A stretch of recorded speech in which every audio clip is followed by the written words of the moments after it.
Well, Calvin Bernard Wimbish. I didn't like the name Bernard, let alone Calvin, but my mother said Coolidge was the president and that was going to be a cool name. But I did not become president, but Calvin I had to live with. So I said, Dad, you know, Lou Rawls says a mind is a terrible thing to waste, and I want to go to college. So he says, why are you wasting my time? If you didn't get a scholarship, you better get a job.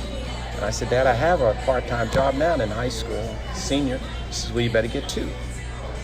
I said, but Dad, you want me to be better? You know, I want to, move on and move up. He says, well, it wasn't my fault you didn't get the 3.0 GPA. I said, what do you know about GPA? You only had an 8th grade education. That was the wrong thing to say. So I had a choice, get the second job or move out upon graduation. Wow. I got a second job, but I was two part-time jobs.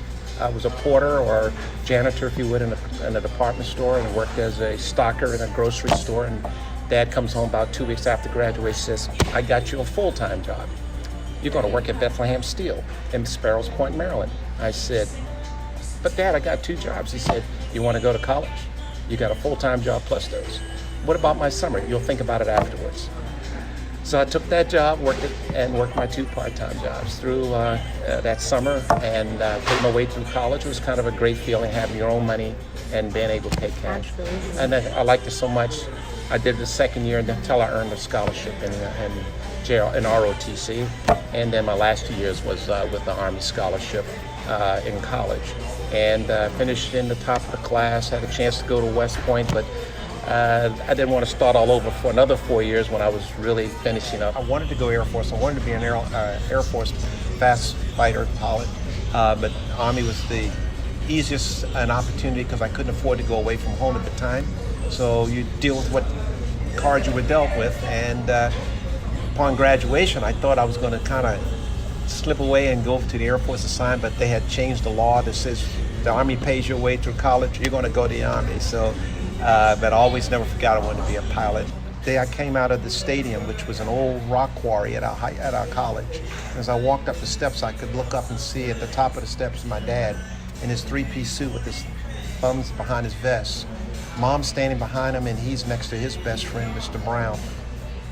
And I could see him emotionally said, meaning that's my boy, walking up the steps, graduating, getting ready to go get commissioned as a second lieutenant. And as I got as close as I am to you, he looks at me with this look, because I didn't talk to my dad for 2.5 years, because after I worked my way, he gave me that job. He wanted me to pay rent to stay at home. I said, I'm not paying your rent. He says, well, there's the door. So I got cocky. I said, I don't need you. And I left. 2.5 years, I struggled living in the car, got an apartment. My roommate, he flew the coop on me, left me hanging. You know, I said, wow, how stupid was I? But here he was now, that's my boy. He said, are you a man yet? And I looked up at him, and behind my dad, my mother was, you better shake his hand or I'm going to give you one. And that was her mimicking that. I'm going to give you one. And I said, I went like that, and Dad looks at Mom, and she goes, smiles. And then he says, yes, sir. Charlie, he just said sir to me. I guess he's growing up finally. I said, yes, sir. Well, congratulations. And as he held my hand, he reaches inside of his coat and hands me a check, an envelope for the $50 a month that he told me I was supposed to pay for him for the 2.5 years I didn't talk to him. And I felt like an ant. He's still my best friend to this day. And upon graduation, I was very honored to have two outstanding Tuskegee Airmen, in fact. One was General Chappie James. He pinned me as a second lieutenant on one shoulder, Benjamin O. Davis Jr. on the other. Wow. And my best friend, who later became a 4-star general in his career, he's living in D.C. now, we walked away feeling good that we could accomplish what we thought we couldn't, because we lived in the inner city, in the hood. And Dad always said, rise above your circumstances. Don't let where you are be the reason for not where you can be. And it was true. And I went on in 82nd Airborne initially, paratrooper, infantry, went on to Special Forces, 5th Special Forces, renowned from Vietnam, and felt good about that. But I had this inkling to be a pilot, because when I was a kid, I always wanted to be a pilot. And when I got the chance, the general who was in charge of the Special Forces says, no, you can't leave. At that time, there weren't that many African Americans, blacks in the Green Berets. He says, "You're a black Green Beret." He said, "Good sir, don't you want the best of the best to fly the best of the best?" He says, "You better not fail. You better be in the top 2% or I'll have you." I finished in the top 4%. I thought I was going to Germany and France because I was a French linguist. Je parle français. Je suis étudié dans la classe pour 5 ans. So I said, okay, 5 years of French, Special Forces, I'm going to go. No, after flight school, they sent me to Onion Hashimika, Korea. I said, I didn't ask for Korea. The general did because he found out I finished in the top 4%, not the top 2%. Oh my goodness. And when I got there, I didn't understand how in the world I get to South Korea. Started there as a pilot, made captain. I was walking downtown in Tongdushan, which is this town of 2nd Infantry Division, and I heard someone say, "Wimbish, get your butt over here." It was the now 2-star General Emerson, the gunfighter was his nickname in Vietnam. And General Emerson said, "So, you didn't finish in the top 2%. I said, "You're like an elephant, sir." He says, "That's right, I never forget." 6 months later, I made captain. Next thing you know, I was transferred out of aviation, not involuntarily, and put into the infantry again because the division had gone through a DAIG inspection, and so he had his aide find the worst of the worst companies to give to Captain Wimbish. And he says, "You better straighten it out." And so stayed in Korea, got it cleaned up, fixed it, did real well, tried to come back to the United States. Went on, made major, left the active duty, and after going to Fort Lewis, Washington, flew up there, was an astronaut candidate, paperwork got lost. I said, I want to move on, so I left the active duty, went to the reserves, and then National Guard. Continued in that, several deployments, active duty recall, Iraq and Afghanistan. Retired after, I retired 3 times actually, with the Florida Guard, the Texas Guard, New Jersey Guard, active Army, and Texas Reserves, and culminated in 33 years of service, and got back. No major holes, but all the things you see in combat, leading people, and feeling that you still can never give back enough. I wanted to continue, so after retirement, I decided, let me do something more, and so I volunteered to come and teach. And Haggard is my second school that I've been at for the last 3 years, almost 3 years. Wow. Started out in Fort Myers. I was crazy enough to commute 3 hours one way and spend a week or 2 down there and then come back home just long enough to go to church. When they call, I haul. And so one of the local stations, I think it was Channel 6 or 9, one or the other, had interviewed me, and they caught me at the airport when my church surprised me. I had no idea. I'm walking through Orlando International with my big briefcase, and one of the custom police in the Orlando PD says, "Colonel Wimbish?" I said, "Yes." Well, name tag says that. "I'll take that bag." I said, "Is there a problem?" Custom said, "Don't ask questions, just give us the bag." I said, "Okay." And I followed him, and as we turned to walk out of the terminal there, all I could see was white, bright lights, and like that commercial where people are running through the field, here comes my wife out of the light. And that's where I got interviewed. So. Well, getting my wings as a helicopter pilot during the Vietnam era, it's 1975 forward, I got my wings. Being able to actually be trusted and evaluated and passed a litmus test to be first an airborne paratrooper for the 82nd, then the Green Beret. Get through that and I'll say, wow, is there anything else I would love to try to do, but I haven't done, and I always wanted to be a pilot. And to get through flight school was 9 months, and I kind of tell my kids it was like a woman having a baby. It was a long, tough process. And then graduate, that final check ride was such a relief to have accomplished.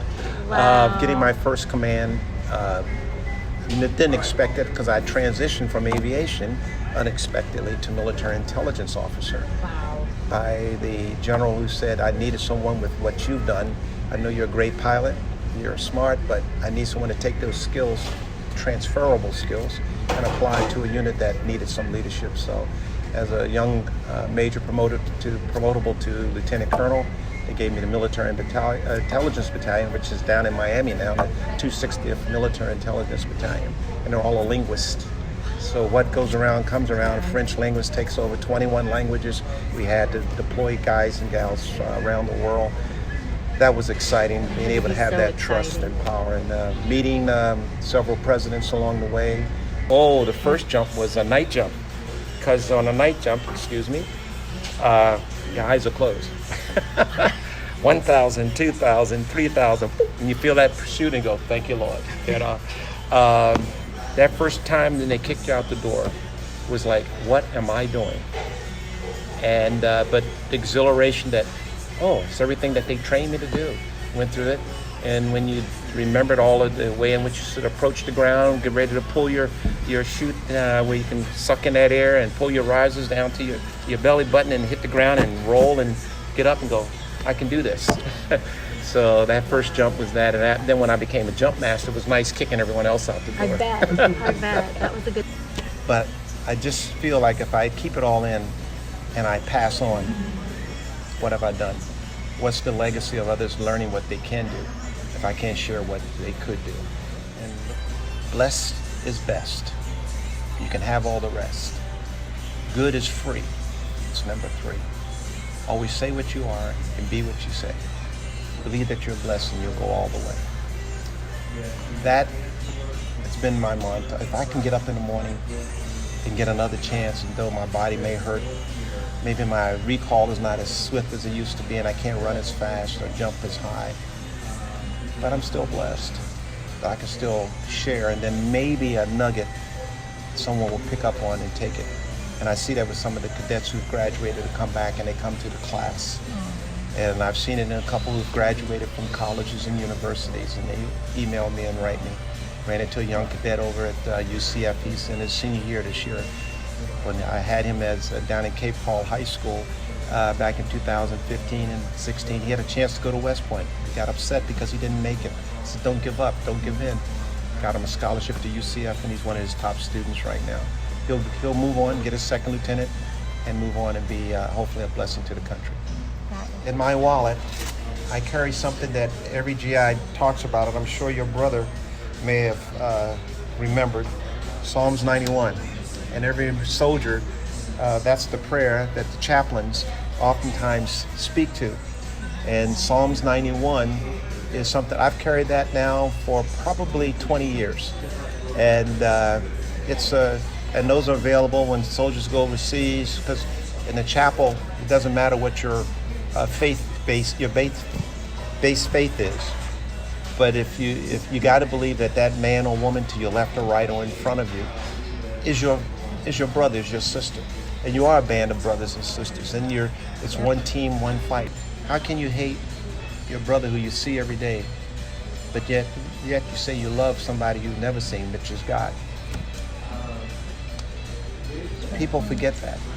So, and if you never saw me, and you never know what color I was, how are you going to judge me?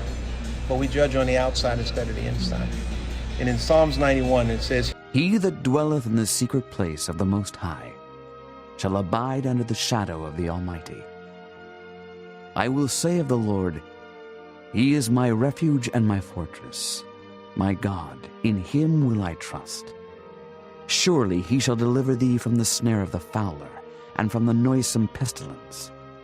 He shall cover thee with His feathers, and under His wings shalt thou trust. His truth shall be thy shield and buckler.